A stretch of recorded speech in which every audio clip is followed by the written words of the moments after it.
ఆ సిమ్టమ్స్ ఏదైతే ఉన్నాయో ఫీవరు, హ్మ్. గొంతులో గరగర, హ్మ్. దగ్గు హ్మ్.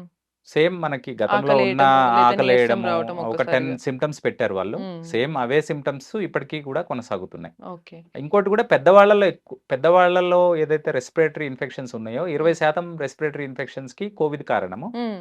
100%కి అది కారణం గాదు. మళ్ళా 80%కి వేరే వేరే కారణాలున్నాయి. అవునవును. బట్ చిన్న పిల్లల్లో మాత్రం సర్ప్రైజింగ్‌లీ కోవిడ్-19 యొక్క ప్రభావం అక్కడ లేదు. హుహు.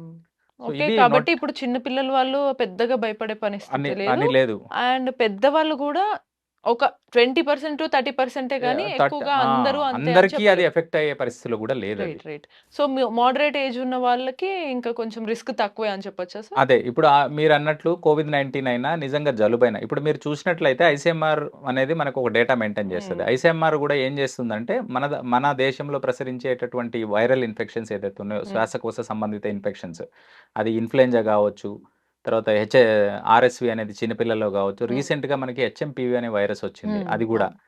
ఇప్పుడు కోవిడ్-19 హ్మ్. వీటన్నిటి గురించి డేటా మెయింటైన్ చేస్తుంది. హ్మ్. అంటే ఒక 100 దేశం నలుమూలల నుంచి అబ్జర్వ్ చేసి, హ్మ్. ఒక 100 రెస్పిరేటరీ వైరల్ ఇన్ఫెక్షన్స్‌లో 80% ఎంత?